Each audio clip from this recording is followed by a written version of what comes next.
بسم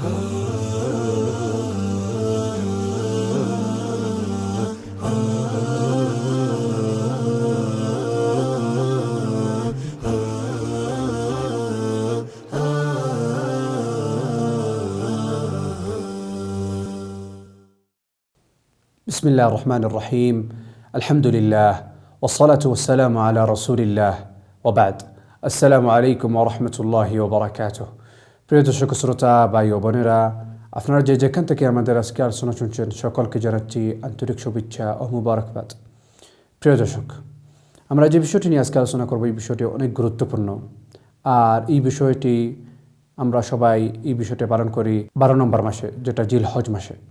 আর এই বিষয়টি হলো কুরবানি দেওয়া। কুরবানির অনেকগুলি মাসলা মাসাইল আছে। আমরা এই ভিডিওতে ইনশাল্লাহ এই বিষয়ের উপরে অনেকগুলি মাসলা মাসাইল বলবো। আর এই ভিডিওতে 2টা পর্ব থাকবে। এটা প্রথম পর্ব, আর দ্বিতীয় পর্ব ইনশাআল্লাহ এটা পরে একটা ভিডিও থাকবে। সেটার জন্য আশা করি ইনশাআল্লাহ আপনারা 2 পর্বটি দেখবেন। কুরবানিটি আসলে প্রথমটি হলো কি? কুরবানিটি হলো যে কোনো ব্যক্তি বাহিমাতুল আনআম জবাই করবে যে দিনগুলিতে আল্লাহ সুবহানাহু ওয়া তাআলা আমাদেরকে ইরশাদ করেন এই দিনগুলিতে কুরবানি করবেন আল্লাহ সুবহানাহু ওয়া তাআলার জন্য, তাকাররুব হওয়ার জন্য। সেটার জন্য এই বাহাইম আনআমগুলি কুরবানির দিনে জবাই করা হবে। আর এই বাহাইমাতুল আনআমটি হলো ছাগল অথবা বকরি অথবা গরু অথবা উট। সেটার জন্য এই পশুগুলি আল্লাহ সুবহানাহু ওয়া তাআলার জন্য জবাই করা হয়। আল্লাহ সুবহানাহু ওয়া তাআলার কাছে তাকাররুব করার জন্য এগুলি জবাই করা হয়। আল্লাহ সুবহানাহু ওয়া তাআলা কোরআনে বলেন, ফাসাল্লি লিরাব্বিকা ওয়ানহার। ইবনে আব্বাস রাদিয়াল্লাহু আনহু এটা তাফসীর করেন, বলেন বিকাউলিহি ওয়ান-নাহর আন-নুসুক ওয়ায-যাবহু ইয়াউমুল আযহা।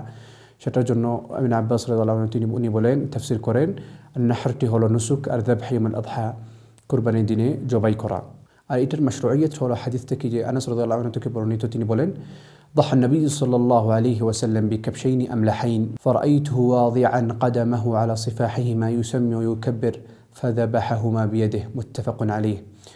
আনাস রাদিয়াল্লাহু আনহু উনি দেখেন নবী সাল্লাল্লাহু আলাইহি ওয়াসাল্লাম অনেক বড় 2টা বকরিকে জবাই করেন। আর জবাই করার সময় উনি তাসমিয়াত করেন, বিসমিল্লাহ আল্লাহু আকবার বলে উনি জবাই করেন। সেটার জন্য এই কুরবানিটি দেওয়া এটা সুন্নাহ মুআক্কাদ। নবী সাল্লাল্লাহু আলাইহি ওয়াসাল্লাম সবসময় কুরবানি দিতেন। এটার দলিলটি হলো উম্মু সালামা রাদিয়াল্লাহু আনহা থেকে বর্ণিত, তিনি বলেন, আন্না নবী সাল্লাল্লাহু আলাইহি ওয়াসাল্লাম قال إذا دخلت العشر وأراد أحدكم أن يضحي فلا يمس من شعره وبشره شيئا মুসলিম। সেটার জন্য দেখেন উম্মু সালামা রাদিয়াল্লাহু আনহা থেকে বর্ণিত, তিনি বলেন, নবী সাল্লাল্লাহু আলাইহি ওয়াসাল্লাম আমাদেরকে ইরশাদ করেন, যুলহিজ্জার 10 দিনগুলি যে সময় ঢুকবে এই সময় যে কোনো ব্যক্তি যদি কুরবানি দিতে চান তাহলে ওনার চুল কাটবেন না। সেটার জন্য নবী সাল্লাল্লাহু আলাইহি ওয়াসাল্লাম আমাদেরকে ইরশাদ করেন যে কোনো ব্যক্তি যদি কুরবানি দিতে চায় তাহলে ওনার চুল কাটবেন না। এই কুরবানি দেওয়ার জন্য অনেকগুলি হিকমত আছে। প্রথমটি হলো আল্লাহ সুবহানাহু ওয়া তাআলার কাছে তাকাররুব করব। আর এটা যে আল্লাহ সুবহানাহু ওয়া তাআলা আমাদেরকে যেভাবে ইরশাদ করেছেন সেটার জন্য এটা পালন করা। আর একটা হিকমত যেটা হলো তাওহীদের এলান করা। আর এই তাওহীদের এলানটি হয় যে সময় আমরা জবাই করার সময় আমরা আল্লাহ সুবহানাহু ওয়া তাআলার নামটি জিকির করি আর বলি বিসমিল্লাহ। আর একটা হিকমত আছে যেটা হলো ফুকারা মাসাকিনকে এই খাবারটি তাদেরকে সাদাকাত দেওয়া।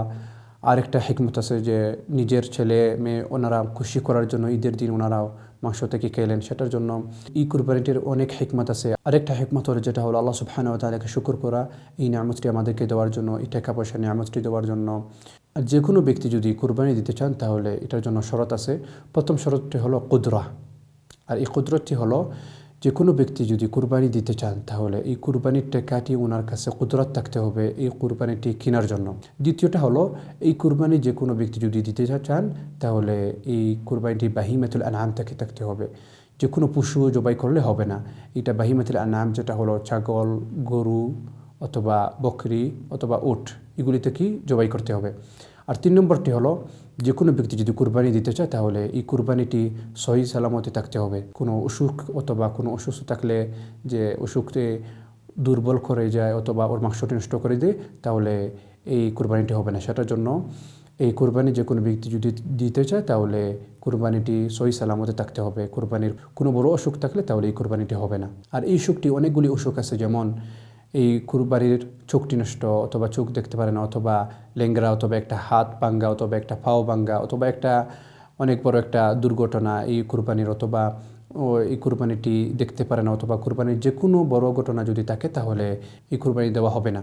সেটার জন্য যে কোনো ব্যক্তি যদি কুরবানি দিতে চায় তাহলে এই কুরবানিটি সহি সালামতে ভালো একটা কুরবানি দিবেন, ভালো মাংস খাবার জন্য।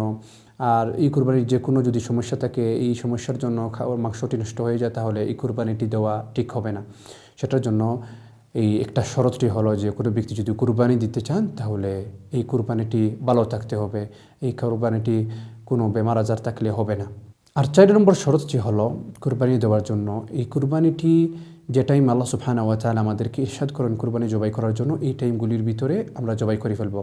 আর এই টাইমটি শুরু হয় ঈদের নামাজের পরে, ঈদের নামাজের পরে শুরু হয় আর শেষ হয় 13 নম্বর তারিখ। সেটার জন্য ঈদের দিনের সাথে 3 দিন আছে, যেটা হলো ঈদের তারিখ 10 তারিখ, তারপরে 11, তারপরে 12, তারপরে 13 নম্বর তারিখ পর্যন্ত জবাই করতে পারেন। যে সময় 13 নম্বর তারিখের সূর্য ডুবে যাবে এ সময় আর কুরবানিটি জবাই করা যাবে না। অথবা যে কোনো ব্যক্তি যদি জবাই করেন 13 নম্বর তারিখের সূর্য ডুবার পরে যদি যে কোনো ব্যক্তি জবাই করেন তাহলে এটা কুরবানি হবে না, এটা সাধারণ সাদাকাতের ভিতরে ঢুকে যাবে। সেটার জন্য এটা 4 নম্বর শরত, যেটা হলো যে টাইমে শরীয়তে বলছে কুরবানি দেওয়া জবাই করার জন্য, এই টাইমে আমরা কুরবানিটি জবাই করিব।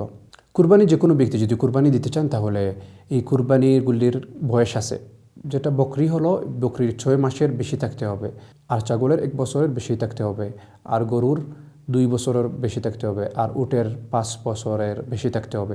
আর সবথেকে এই কুরবানি সবথেকে ভালো উত্তম প্রথম যেটা যে ব্যক্তি কুরবানি দিয়েছেন উট দিয়ে কুরবানি দেন এক নামে হতে হবে। যে ব্যক্তি কুরবানি দেন পুরা উট এক নামে দিয়ে দেন তাহলে উনি সবথেকে ভালো আর উত্তম। তারপরে আসে যে ব্যক্তি পুরা গরুটি এক নামে দিয়ে দেন তাহলে উনি 2 নম্বর। তারপরে আসে 3 নম্বর বকরি অথবা ছাগল জবাই করা। তারপরে আসে যে কোনো 7 জন একসাথে উট জবাই করা। তারপরে আসে যে কোনো 7 জন একসাথে গরু জবাই করে। এইরকম যে কোনো ব্যক্তি যদি ভালো আর উত্তম যে কোনো ব্যক্তি দিতে চান তাহলে এটার তারতিবটি হলো এরকম। আর আমরা একটু আগে বলছি যে কোনো ব্যক্তি যদি গরু জবাই করেন অথবা উট জবাই করেন তাহলে এই উটটি যে কোনো ব্যক্তি যদি জবাই করেন তাহলে এই উটের সাথে 7 জন শরীক হতে পারেন। অথবা গরু যদি জবাই করেন তাহলে এক গরুতে 7 জন শরীক হতে পারেন। আর কুরবানিটি যে কোনো ব্যক্তি যদি সকালে জবাই করেন অথবা রাত্রে জবাই করেন তাহলে এটার জন্য কোনো সমস্যা নেই, যে কোনো টাইমে উনি জবাই করতে পারেন। আর যেরকম একটু আগে বলছি আপনাদেরকে কুরবানির যে টাইম আছে এই টাইমের ভিতরে কুরবানি জবাই করতে হবে। আর এই টাইমটি আগে যদি যে কোনো ব্যক্তি যদি জবাই করে ফেলেন ঈদের নামাজের আগে এই কুরবানিটি জবাই করে ফেলেন তাহলে ওনার কুরবানিটি হবে না। অনেকে ঈদের নামাজের আগে কুরবানি জবাই করেন অথবা 9 তারিখ অথবা কুরবানির যে টাইম আছে এই কুরবানির আগে যদি জবাই করেন তাহলে আপনার কুরবানিটি হবে না। সেটার জন্য এই কুরবানি যে কোনো ব্যক্তি কুরবানি দিতে চান তাহলে কুরবানিটি জবাই করবেন ঈদের নামাজের পরে। আর ঈদের নামাজের পরে তারপরে এটার সাথে 3 দিন আছে যেরকম একটু আগে বলেছি। আর এই 3 দিনটি হলো 11 নম্বর তারিখ, তারপরে 12, 13 সবগুলি হয়ে যায় 4 দিন। ঈদের দিন লাগাইয়া 4 দিন হয়ে যায়। প্রথম দিন হলো 10 তারিখ যেটা ঈদের দিন, তারপরে 11, তারপরে 12, 13 এই 4 দিনগুলির ভিতরে যে কোনো ব্যক্তি কুরবানিটি জবাই করতে পারেন। আর এই টাইমটি শুরু হয় ঈদের নামাজের পরে থেকে শুরু হয় আর শেষ হয় 13 নম্বর তারিখের সূর্য যে সময় ডুবে যাবে এই সময় কুরবানিটি টাইম শেষ হয়ে যাবে। আর যে কোনো ব্যক্তি এই 13 তারিখের পরে 14 তারিখ অথবা 15 তারিখ যদি জবাই করেন তাহলে এটা কুরবানির ভিতরে ঢুকবে না, এটা সাধারণ একটা সাদাকাতের মাধ্যমে ঢুকে যাবে। সেটার জন্য এই কুরবানি যে কোনো ব্যক্তি কুরবানি দিতে চান তাহলে এই যে টাইমগুলি বলছি এই টাইমগুলির ভিতরে কুরবানি দিয়ে দিবেন। আর কুরবানির অনেকগুলি বিষয় রয়েছে, এই বিষয়গুলি ইনশাআল্লাহ আমরা দ্বিতীয় পর্বতে বলতেছি। আল্লাহ সুবহানাহু ওয়া তাআলা আমাদেরকে সবাইকে সঠিকভাবে আমল করার জন্য তৌফিক দান করেন। আর আল্লাহ সুবহানাহু ওয়া তাআলা আমাদেরকে সবাইকে নবী সাল্লাল্লাহু আলাইহি ওয়াসাল্লামকে সঠিকভাবে অনুসরণ করার জন্য তৌফিক দান করেন। ওয়া আখিরু দাওয়ানা আলহামদুলিল্লাহি রাব্বিল আলামিন।